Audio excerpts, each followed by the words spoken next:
Newsfirst at 9. Headlines.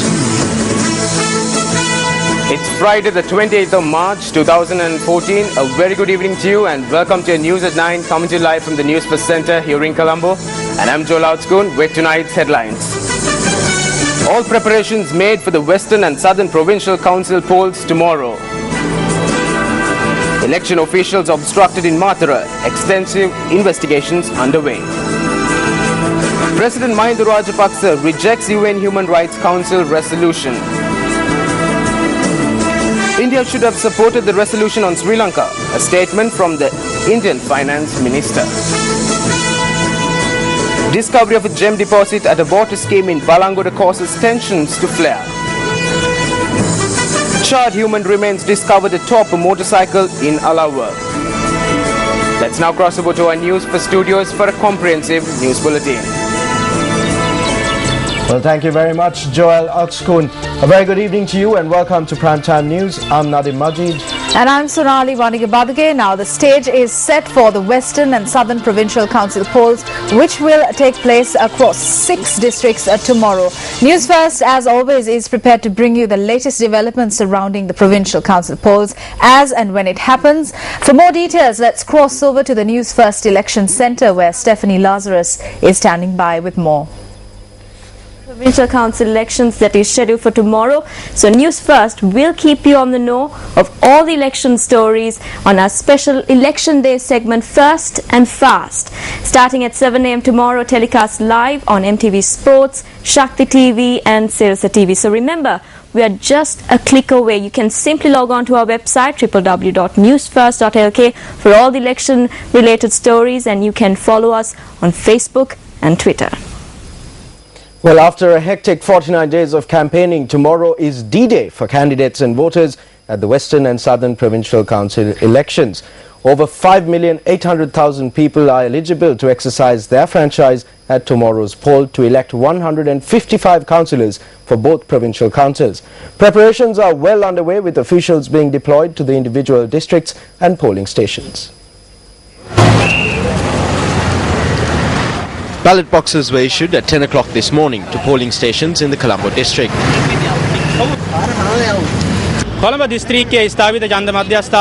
You can see the manner in which ballot boxes are being transported to polling stations in the Colombo district.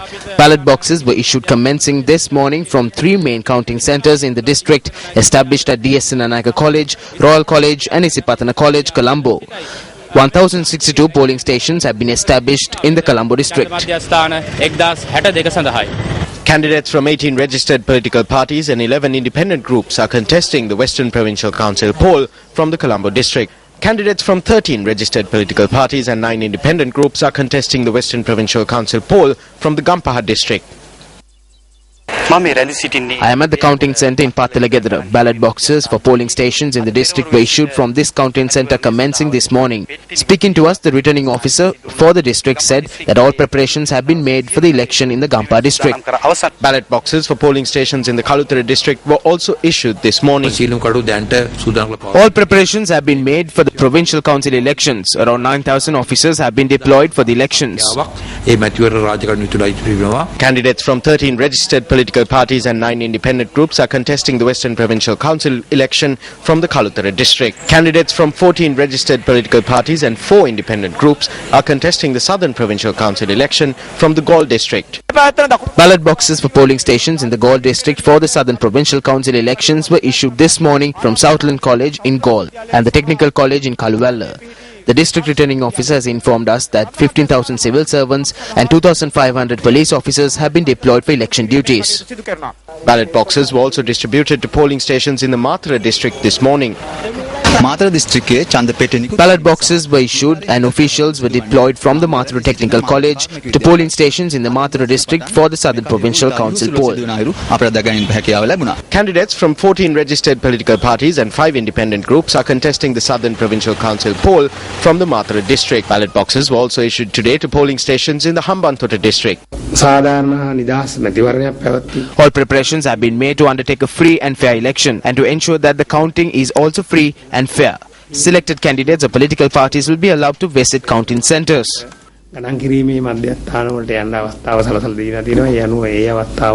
අපේක්ෂක මාතෘන්ට හිමි වෙනවා. Candidates from 9 registered political parties and 4 independent groups are contesting the Southern Provincial Council election from the Hambantota district. The police meanwhile note that security has been beefed up in view of the Provincial Council election tomorrow. The police say that 920 police patrols have been deployed, with each patrol covering 3 to 4 polling stations.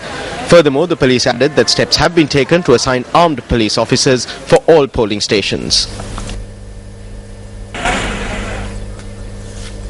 Exercising your franchise is your right. It is a fundamental pillar to ensure a vibrant democracy. But how do you make sure that your vote counts? Nadeem Majid tells you. Well, thank you, Sonali. Now, what we have here is a model ballot paper that was issued by the Elections Secretariat. Let me just quickly outline for you how exactly voters who are eligible to vote tomorrow should go about exercising their franchise. First, you must select a political party of your choice, alternatively an independent group of your choice.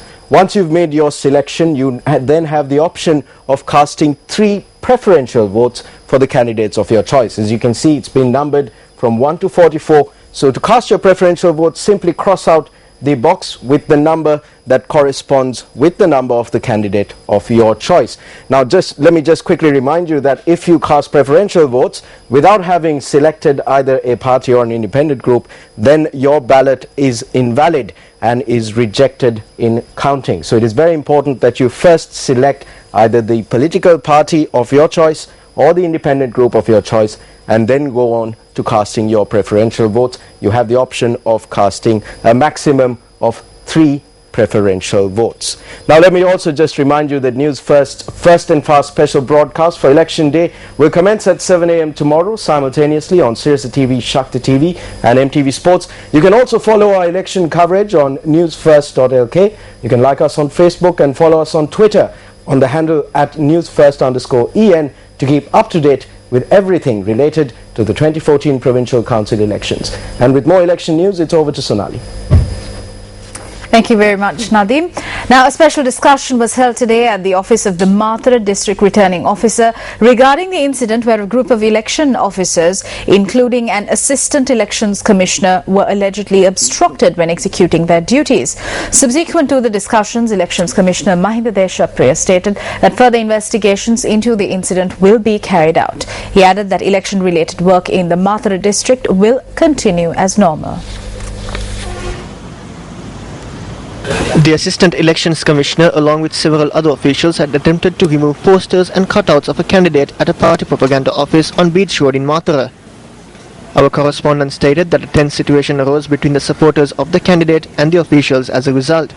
The Elections Commissioner stated that the supporters had threatened and obstructed the officials, preventing them from executing their duties. He further stated that he had lodged a complaint with the police regarding the incident. As a result, both parties were called to the police station where an investigation commenced. Meanwhile, our correspondent stated that the Elections Commissioner visited Mathura to inquire into the matter. While there, he had conducted discussions with all officials and a group of candidates at the elections office in Mathura. 3 persons, including a member of the Hambantota Pradesh Sabha, were injured in a clash that broke out between 2 groups in Ambalantota last night. The police say that the clash broke out when an argument over a road accident that occurred in the Ambalantota town last evening escalated. The accident occurred when a van travelling from Ambalantota to Tangol collided with another vehicle travelling in the opposite direction. The 2 groups travelling in the vehicles had got into an argument at the location. One of the persons involved in the accident said that Hambantota Pradesh Sabha member Kasun Dulanjana arrived at the scene during the argument. The person known as Kasun came there in a motorcycle and attacked a member of our group. He abused him, saying, "This is how you travel on the road." He attacked him and said that he was from the Hambantota Pradesh Sabha. The police say that the Pradesh Sabha member was attacked with a sharp weapon during the clash. He was admitted to the Hambantota General Hospital. The Pradesh Sabha member was then transferred to the National Hospital in Colombo, where a hospital spokesperson said that his condition had taken a turn for the better. When an individual arrested by the police in connection with the incident was brought into the police station, the mayor of Hambantota too had arrived to the location. I went to the Hambantota police to request that they apprehend this group. A group had gathered in front of the police station. I was told that Kasun had attacked someone and that he was later stabbed with a knife. So I said that knives do not materialize instantly for someone to be stabbed. Kasun is an innocent man. While I was writing down the complaint at the police, he came to the reserve and asked me if I was Chudia and then proceeded to beat me. He hit me in the face and I fell off the chair and hit my head. There were about 10 of them who kicked me and then assaulted me while taking me to their vehicle. An individual who was either aware or unaware of who I was attacked me. Persons accompanying me then hit him back. That was all that happened. There is no problem with the police. The OIC came to the road and asked us to leave and we left. The police ran to my assistance and they attacked the police too. They even attacked the OIC. The police fired shots in the air and rescued me. I completely reject this allegation. I do not know anything about shots being fired. There was nothing of that sort. I left the place, came home, ate and slept. There was an argument and such an incident on the road. I do not know who the groups were. They were all in civils. If they were from the police, then they should have been in uniform for us to know. The police did not do any wrong. The police did not do any wrong by us, and we have not done any wrong as far as I am concerned. The police say that investigations into this incident are underway. Welcome back to the news. The President has ordered the release of all Indian fishermen in Sri Lankan custody. Presidential spokesperson Mohan Samaranayake said that this step was taken in order to strengthen bilateral relations between both countries. 98 Indian fishermen along with 28 trawlers were under Sri Lankan custody. The Navy said that it was working together with other authorities to send the Indian fishermen back to their homeland subsequent to presidential orders. The Navy further noted that it has taken steps to present the fishermen with concessions who were on boats that encountered technical malfunctions.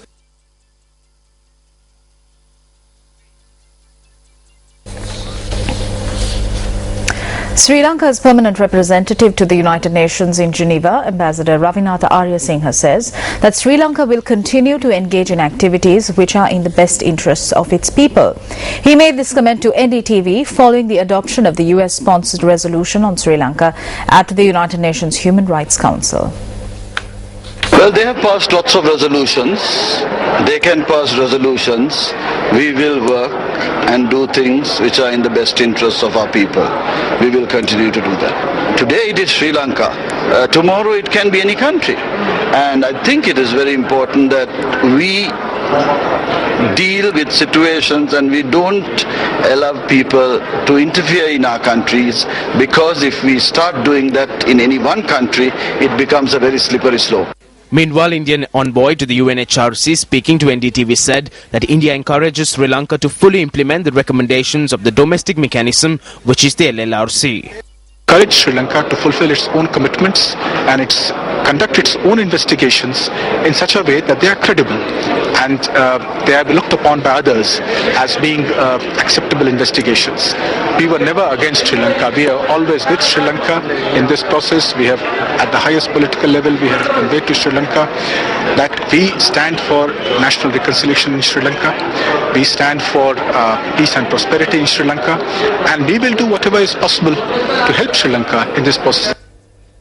Meanwhile, differing from his government's stance to abstain from voting at the UN Human Rights Council on the US-sponsored resolution on Sri Lanka, India's Finance Minister P. Chidambaram said that New Delhi should have supported the resolution. Now, The Hindu quotes the Indian Finance Minister as saying, quote, 23 countries had supported it and we also should have supported it even if it was a watered-down one, unquote. Chidambaram had also said that the decision could have been taken by officials in the Indian External Affairs Ministry. Chidambaram pointed out that there was no consensus among political parties in the state over the issue.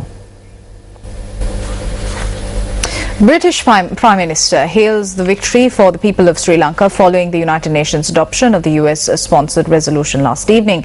David Cameron said that the passage of the resolution was triggered by the failure of the Sri Lankan government to stand by its promises to credibly and independently investigate alleged violations on both sides during the war. Prime Minister Cameron urged the Sri Lankan president to cooperate with the international inquiry, adding that he was proud of the crucial role that Britain had played to secure this outcome. Now, also on the subject of the resolution on Sri Lanka, issuing a statement, Australian Foreign Minister Julie Bishop said that she is not convinced that the US-sponsored resolution's call for a separate, internationally led investigation without the cooperation of the Sri Lankan government is the best way forward. Now, Bishop adds that the resolution adequately recognized the significant progress that has been taken by the Sri Lankan government to promote economic growth and its investment in infrastructure in areas formerly dominated by the LTTE in the north and northeast of the country. She adds that Australia will increase its efforts to work constructively with the Sri Lankan government, the Tamil National Alliance and other stakeholders to identify ways to promote economic, social and cultural reconciliation. Also in a statement, the Australian Foreign Minister urges the Sri Lankan government to implement the recommendations of the Lessons Learnt and Reconciliation Commission and to engage with domestic and international stakeholders to advance an effective and transparent reconciliation agenda. Meanwhile, President Mahinda Rajapaksa says that he rejects the US-sponsored resolution on Sri Lanka presented at the UNHRC session yesterday. President Rajapaksa made this statement speaking to the AFP news agency. President Rajapaksa told AFP while rejecting the resolution at the UNHRC that he would instead press ahead with his own reconciliation plan. The president said, quote, "This resolution only hurts our reconciliation efforts, it does not help," unquote. President Mahinda Rajapaksa added, quote, "But I am not discouraged. We will continue with the reconciliation process I have started. I think it is encouraging that India did not vote against us," unquote. Meanwhile, here at home, the Sri Lanka Freedom Party says that if the intention of the countries that brought the resolution on Sri Lanka at the Human Rights Council in Geneva was to destabilize the country, such instability will not be allowed to arise. Issuing a statement on the matter, the SLFP condemns the procedure that was followed in the adoption of the resolution. The statement further reads that it is no secret that several powerful nations have run unnecessary interference in Sri Lanka by adopting such resolutions over the past 3 years, violating the accepted norms of international relations. Meanwhile, views were also expressed on the local political stage on the resolution that was adopted in Geneva. ඉදිරිපත් කරපු යෝජනාවට මානව හිමිකම් කවුන්සිලේ බහුතර ඡන්ද ලැබුණ නැහැ. A majority of members of the Human Rights Council did not vote for the resolution that was presented. In a council of 47 members, only 23 voted for the resolution.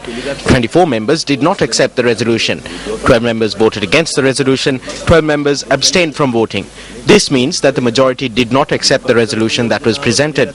These people have no moral right to implement a resolution that was adopted without the support of the majority. යෝජනාවක් ක්‍රියාත්මක කරන්න කිසිසේත්ම සදාචාර අයිතියක් මේ අයට නැහැ. ගියවර ලංකාවට පක්ෂව ඡන්දේ පාවිච්චි කරපු Countries like Indonesia and Kuwait that have exercised their vote in favor of Sri Lanka in the past abstained from voting this time around. There are 12 countries that were against the US resolution, but Sri Lanka has failed to secure the support of these 12 nations. Sri Lanka has failed to align itself with the countries that were against the US resolution. If you look at Sri Lanka's behavior in the 4 years since the end of the war, it has come to a level where no country can stand up for Sri Lanka with regard to human rights. So in truth, the government has not won any friends. They have distanced the friends that should have been won over. Senior civil servant Bradman Weerakorn says that reconciliation is a difficult task involving the feelings and attitudes of the people towards one another. Now, he made these remarks at an event held in Colombo yesterday under the theme Preface to Reconciliation. What are we trying to reconcile? What are we trying to bring together? You can imagine a precious vase dropping on the ground and breaking, something that's been put together and breaks, and then to put it back again, to put it together again, is a very difficult task.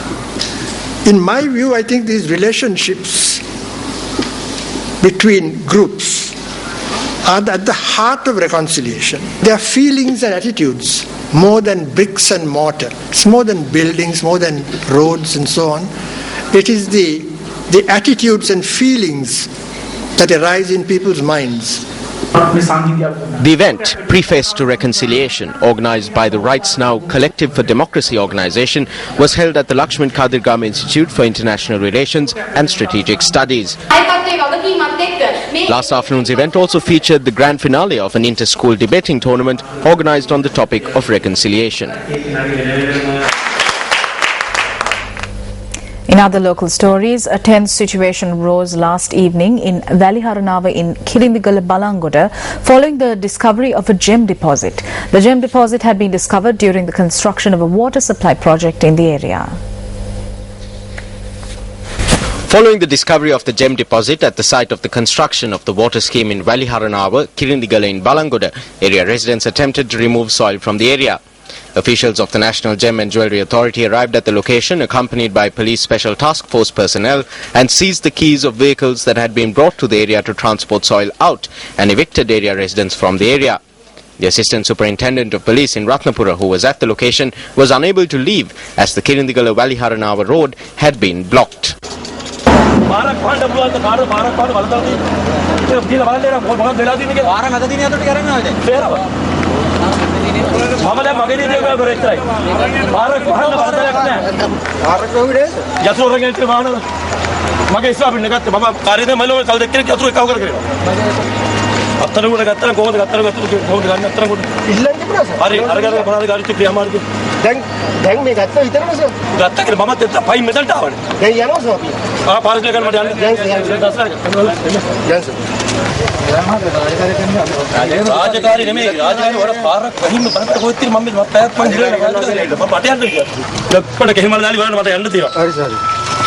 Subsequently, the police special task force personnel, officials of the Gem and Jewellery Authority and area residents were removed from the area and regular police personnel were deployed to provide security to the location.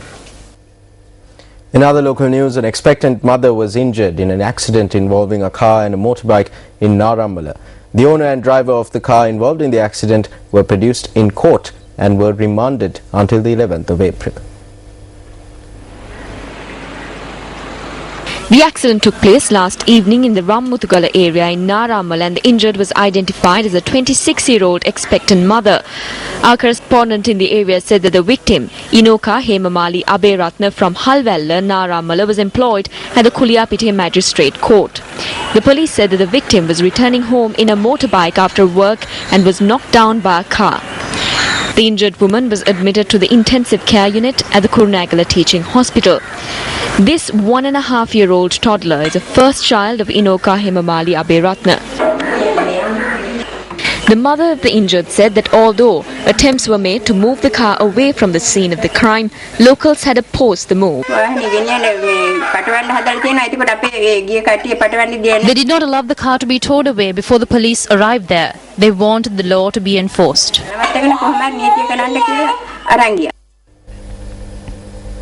The police discovered the charred remains of a body atop a motorcycle in Viligamo, Alawa.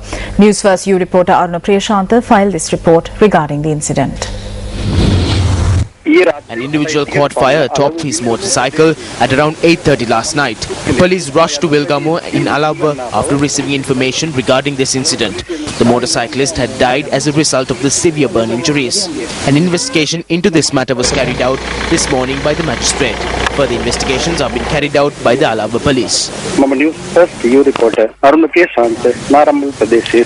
Newsfirst U reporter Aruna Priyashantha stated that the victim has been identified as a 63-year-old resident of Vilgamo. He was a father of two. The victim, who owns a retail shop, was returning home after work when the incident occurred. The reason for the incident has not yet been ascertained. In an action filed by a parent of a student enrolled at Trinity College, Kandy, the District Judge of Colombo issued notices on the principal of Trinity College and the other members of the Board of Governors to appear before court on the 4th of April 2014. The plaintiff had come before court alleging that the principal of Trinity College does not possess the requisite qualifications to hold such position and that he had fraudulently misrepresented the facts regarding his educational and professional qualifications. President's Counsel Faiza Mustafa and attorneys at law Isru Bala Patabandi, Shanta Jayawardena, Pulasti Rupa Singha and Charaka Jayaratna appeared on behalf of the plaintiff. Now today is day 2 of Newsfirst and Sri Lanka Youth's tour around the world in 40 days, organised in view of the World Youth Conference that is scheduled to be held in Sri Lanka. Now the Sri Lankan delegation arrived in Singapore today. Around the world in 40 days. The delegation which commenced the trip around the world from Colombo bid farewell to Malaysia and headed to Singapore today. The Sri Lankan delegation was welcomed in Singapore at the Sri Lankan High Commission at Newton Gold Hill by a group including Sri Lanka's High Commissioner in Singapore, Ferial Ashraf. A special meeting was held under the auspices of the High Commissioner. The delegation then met with the head of international affairs of the Singapore National Youth Council, Michael Lin, and discussed youth activities in Sri Lanka. The official emblem of the World Youth Conference was unveiled at the event. The National Youth Council of Singapore has organized several programs for the Singaporean youth here. One such program was the establishing of the Escade Mall to train and employ young entrepreneurs in the country. The Sri Lankan delegation will head to Indonesia tomorrow.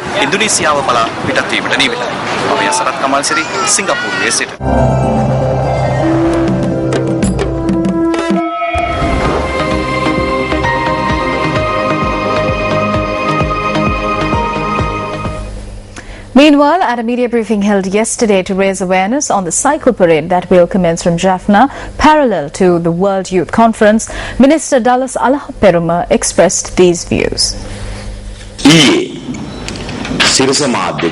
Yesterday, with the sponsorship of the Sirasa Media Network, we commenced a project for the first time in our history, dubbed Around the World in 40 Days. It is a publicity program that covers 20 countries spread out across the globe. They have planned and sponsored this program. We are grateful. There are several such projects that have been initiated. The cycle parade is another such project. Religious observances were held to mark the passing of 10 months since the demise of the late veteran educationalist R.I.T. Alice.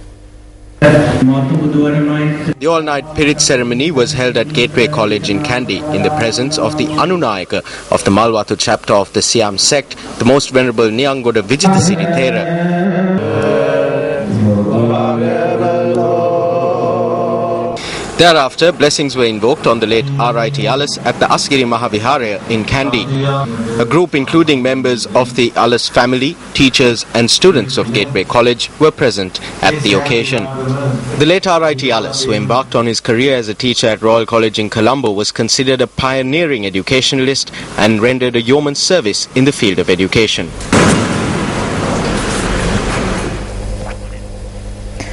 Agreements were entered into today on imposing certified prices on potatoes, big onions and dried chilies. Minister of Agriculture Mahinda Yapa said that farmers will be able to sell their produce under the certified price in the future. A certified price was proposed in the 2014 budget to allow local farmers to sell goods at a stipulated price. According to Subject Minister Mahinda Yapa under the certified price scheme, farmers will be entitled to sell a kilogram of potatoes at 80 rupees, a kilogram of big onions at 60 rupees and a kilogram of dried chili at 300 rupees.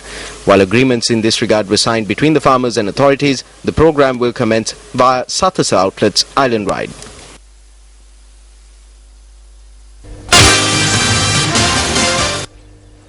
And on to news overseas, the search for the missing Malaysian Airlines flight MH370 has moved to a new part of the Indian Ocean due to a credible lead. The Australian and Malaysian governments say the search will now focus on an area 1,100 kilometers northeast of the previous search zone. The move was based on further analysis of radar data that showed the plane was going faster, thus using more fuel. The AMSA search for any sign of the missing Malaysia Airlines flight MH370 has been shifted to an area north following advice from the Australian Transport Safety Bureau.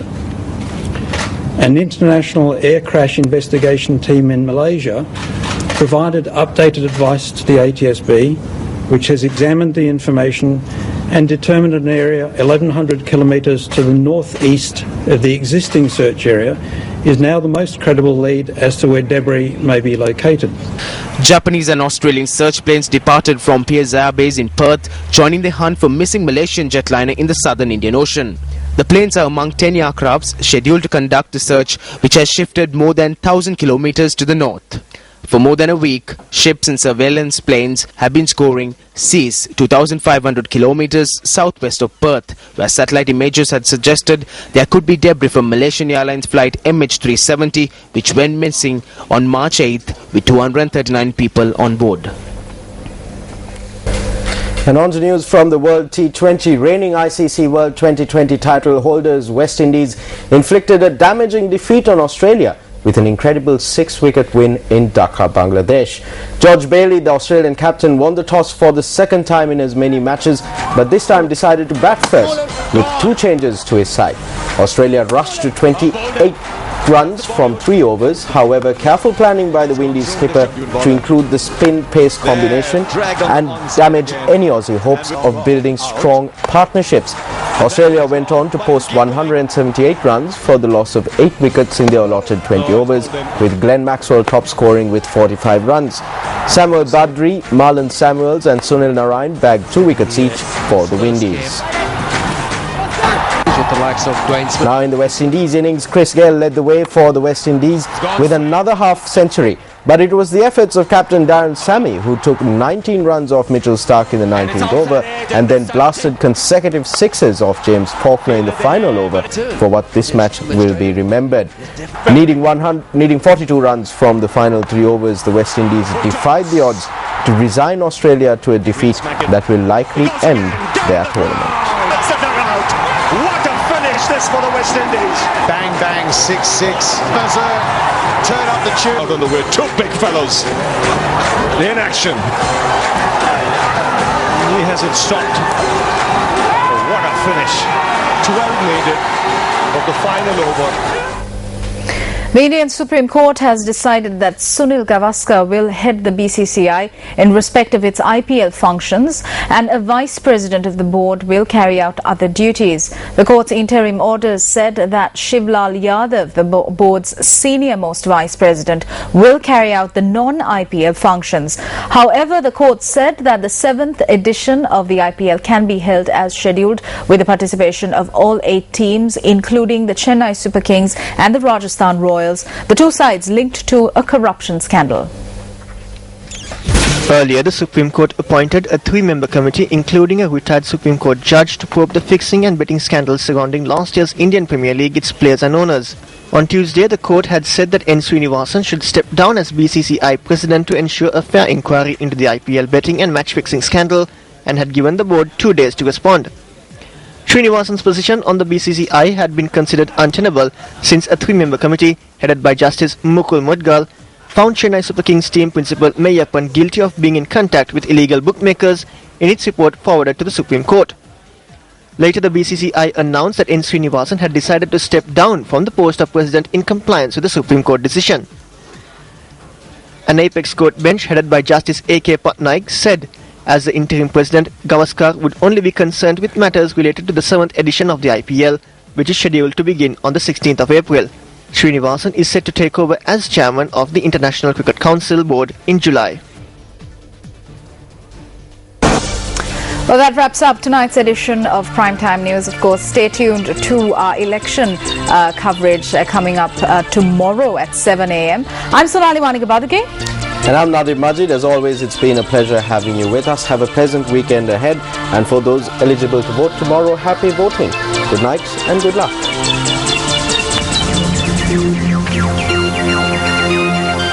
Hotline 0114-896-896. www.newsfirst.lk. Feedback at newsfirst.lk.